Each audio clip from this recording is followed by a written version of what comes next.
ನಮಸ್ಕಾರ ಎಲ್ಲರಿಗೆ. ನನ್ನ ಹೆಸರು ನವಾಜ್ ಅಹಮದ್ ಅಂತ, KRS ಡಿಸ್ಟಿಕ್ ವೈಸ್ ಪ್ರೆಸಿಡೆಂಟ್ ಆಗಿದ್ದೀನಿ. ಇವತ್ತು 16 ವಾರ್ಡಲ್ಲಿ ಅನ್ಸಾರಿ ಮಹಲಲ್ಲಿ ಘಟನೆ ನಡೆದಿದೆ. ಒಬ್ಬ ಹೆಣ್ಮಗುನ ಪ್ರಾಣ ಹೋಗಿದೆ. ಈ ಥರ ಜಾಸ್ತಿ ಆಗೋದಿದೆ ಕೋಲಾರಲ್ಲಿ. ನಾನು ಕಾನೂನು ಮುಖ್ಯವಾಗಿ SP ಮೇಡಮ್ಗೆ, DSP ಸಾರ್ಗೆ ನಾನು ಮುಖ್ಯವಾಗಿ ಹೇಳ್ತೀನಿ, ಇದ್ಮೇಲೆ ಸ್ಟ್ರಿಕ್ಟಾಗಿ ಕಾರ್ಯ ತಗೋಬೇಕು. ಇಲ್ಲಾಂದರೆ ನಾವು ಮುಂದಿನ ದಿನದಲ್ಲಿ ಭಾಳ ಸ್ಟ್ರಿಕ್ಟಾಗಿ ನಾವು ಹೋರಾಟ ಮಾಡ್ತೀವಿ. ಯಾಕಂದರೆ ಈ ಥರ ಜಾಸ್ತಿ ಆಗ್ತಿದೆ ಘಟನೆಗಳು ಕೋಲಾರಲ್ಲಿ ಜಾಸ್ತಿ ನಡಿಗೆ ಕ್ರೈಮ್ ಜಾಸ್ತಿ ಆಗ್ತಿದೆ. ನಾನು ಪೊಲೀಸ್ ಇಲಾಖೆಗೆ ಮುಖ್ಯವಾಗಿ ನಾನು SP ಮೇಡಮ್ ಕಳಿಸೀನಿ. ಇನ್ಮೇಲೆ ಸ್ಟ್ರಿಕ್ಟಾಗಿ ಕೆಲಸ ಮಾಡಿ ಆ ಹೆಣ್ಮಗಳಿಗೆ ನ್ಯಾಯ ಕೊಡಿಸ್ಬೇಕು ಅಂತ ಹೇಳ್ತೀನಿ. ಯಾಕಂದರೆ ಒಂದು ವಾರದಿಂದ ಇವರು ಅಪ್ಪ ಓಡಾಡ್ತಾರಂತೆ, ಏನು ನ್ಯಾಯ ಸಿಕ್ಕಿಲ್ಲ ಅಂತ. ಈ ಒಂದು ಘಟನೆ ಆಗಿದೆ.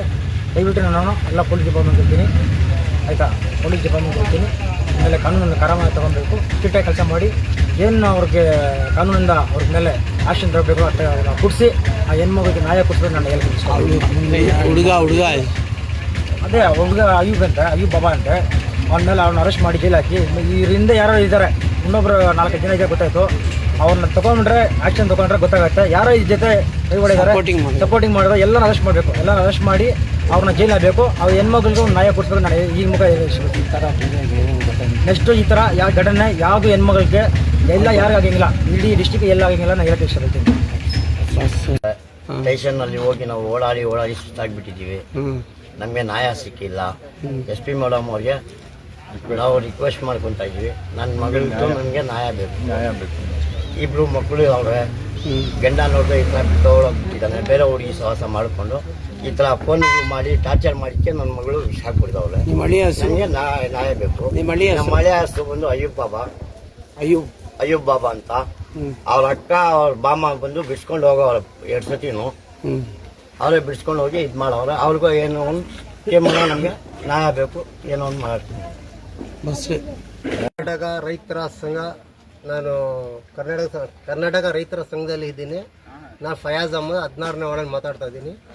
ಇಲ್ಲಿ ನಮ್ಮ ಫ್ರೆಂಡು ರಾಕೇಶ್ ಅವ್ರ ಮಗಳದು ಇಶಾ ಕುಡ್ದು ಸತ್ತೋಗ್ಬಿಟ್ಟಾಳೆ. ನಮ್ಮ ಡಿಪಾರ್ಟ್ಮೆಂಟ್ ಪೊಲೀಸವರು ಯಾವುದಕ್ಕೂ ಅವರು ಇದರ ಆಕ್ಷನ್ ತಗೊಂಡಿಲ್ಲ. ಯಾಕೆ ಹೆಣ್ಮಗುವ್ರು ಗೊತ್ತಿಲ್ವಾ ಮಾಡ್ತಾ ಇರೋದು? ಈ ಥರ ಬಿಟ್ಬಿಡೋದು. ಅವ್ನಿಗೆ 3 ದಿವಸ ಅರೆಸ್ಟ್ ಮಾಡಿದರೆ ಮತ್ತೆ ಬೆಳಗ್ಗೆ ಬಿಟ್ಬಿಟ್ಟಿದ್ದಾರೆ ಅವರು. ಯಾಕೆ ಈ ಥರ ಮಾಡ್ತಾರಂಗೆ? ಆದ್ದರಿಂದ ಬೆಳಗ್ಗೆ ಸತ್ತೋಗ್ಬಿಟ್ಟಿದ್ದಾಳೆ. ಆ ಮಗುವಿಗೆ ನ್ಯಾಯ ಬೇಕು. ಆ ಮಗುವಿಗೆ ಸಖತ್ತಾಗಿ ನ್ಯಾಯ ಬೇಕು ನಮಗೆ. ಅದರಿಂದ ನಾನು ಹೇಳ್ತಾ ಇದ್ದೀನಿ, ಇದನ್ನೆಲ್ಲ ಕೆಲಸ ಮಾಡ್ತಾರೆ. ಸರ್, ಪೊಲೀಸ್ ಅವರು ಬಂದು ಮೆಡಿಕಲ್ಗೆ ಸ್ಟೇಟ್ಮೆಂಟ್ ತೊಗೊಂಡು ಹೋಗಿದ್ದಲ್ಲ, ಅದಾದ್ಮೇಲೆ ಏನು ಆಕ್ಷನ್ ತೊಗೊಂಡಿದ್ದಾರೆ? ಆಕ್ಷನ್ ಏನು ತಗೊಂಡಿಲ್ಲ ಸರ್, ಗೊತ್ತಿಲ್ಲ. ನಾವು ಹೋಗಿ ಬರ್ತಾ ಇದ್ದೀವಿ. ತಗೊಂಡಿದ್ರೆ ಇಷ್ಟು ಜೈಲ್ನಾಗಿದ್ದಾರೆ ಅದನ್ನ ಬಗ್ಗೆ ನಿಮ್ಗೆ ಏನು ಹೇಳಿಲ್ಲ ಅವರು? ಏನೋ ಹೇಳಿ ಇಲ್ಲ, ಇದರ ಕಳ್ಸಿದ್ವಿ. ಎಲ್ಲಿ ಕಂಪ್ಲೇಂಟ್ ಎಲ್ಲಿ ಕೊಟ್ಟಿರೋದು? ಟೌನ್ ವುಮೆನ್ಸ್ ಅದು ಪೈಸನ್ ಅಂತ ಹೇಳಿ ಟೌನ್ ಸ್ಟೇಷನ್ ಅಲ್ಲಿ ಟೌನ್ ಸ್ಟೇಷನ್ ಅಲ್ಲಿ ಪೈಸನ್ ಅಂತ ಹೇಳಿ ಟೌನ್ ಸ್ಟೇಷನ್ಗೆ ಅಂತ ಹೇಳ್ತಾರೆ. ಟೌನ್ ಸ್ಟೇಷನ್ ಅಲ್ಲಿ ಬಂದ್ರೆ ಏನ್ ಹೇಳ್ತಾರೆ, ಇದು ಗಂಡ ಹೆಂಡತಿ ವ್ಯವಹಾರ, ಇದು ವುಮೆನ್ಸ್ ನಲ್ಲಿ ಸೇರೋದು ಅಂತ ಹೇಳ್ತಾರೆ. ಅದಕ್ಕೆ ಇಲ್ಲಿಂದ ನಾವು ಕರ್ಕೊಂಡು ಹೋಗಿ ತಿರ್ಗಾ ವುಮೆನ್ಸ್ ನಲ್ಲಿ ಬೆಳಿಗ್ಗೆ ಹೋಗಿ ಮಾತಾಡ್ತೀವಿ ನಾವು ಮೇಡಮ್ ಹತ್ರ. ಅವರು ಬಿಡಿ, ನಾವೇನು ಇರೋದು ಇಲ್ಲಿ ತಿದ್ದುಪಡಿ ಕಳಿಸಿ ನಾವು ಇಬ್ಬರು ಕಳಿಸ್ತೀವಿ, ಅಲ್ಲಿ ನಾನು ಫಸ್ಟ್ ಈ ಕಾರ್ಯ ಮುಗಿಸ್ಕೊಂಡು ಬನ್ನಿ, ಅವ್ರಿಗೆ ಏನ್ ಮಾಡ್ಬೇಕೋ ಮಾಡ್ತೀವಿ ಅಂತ ಹೇಳ್ತಾ ಇದ್ದಾರೆ ಅವರು. ಮೇಡಮ್, ನಮ್ಮ ಕೆಲಸ ನಾವು ಮಾಡಿದ್ದೀವಿ. ಇವಾಗ ಅವರು ಪೊಲೀಸ್ ಅವರು ಎಲ್ಲರಿಗೂ ಅರೆಸ್ಟ್ ಮಾಡಬೇಕು. ಪೊಲೀಸ್ ಅವರು ಹುಡುಗ ಯಾವ ಊರು, ಎಲ್ಲಿ, ಯಾವ ಏರಿಯಾ? ಮಾಲ್ಶಾ ನಗರ ಹುಡುಗ. ಏನು ಕೆಲಸ ಮಾಡೋದು ಸರ್? ವೆಲ್ಡಿಂಗ್ ಶಾಪ್ ಬರೋದು. ಇವ್ರ ಬಗ್ಗೆ FIR ಮಾಡಿಲ್ಲ ನೀವು? FIR ಮಾಡಿದ್ದಾರೆ, ಇವತ್ತು ಮಾಡಿದ್ದಾರೆ. FIR ಕಾಪಿ ಕೊಟ್ಟಿಲ್ಲ? ಇಲ್ಲ ಕೊಟ್ಟಿಲ್ಲ. FIR ಇವತ್ತು ಮಾಡಿದ್ದಾರೆ, ಇನ್ನೂ ಅರೆಸ್ಟ್ ಮಾಡಿಲ್ಲ. ಅರೆಸ್ಟ್ ಮಾಡಿಲ್ಲ. ಇದೇನೋ ನೋಡಿ ಕಾರ್ಯ ಬೆಳಿಗ್ಗೆ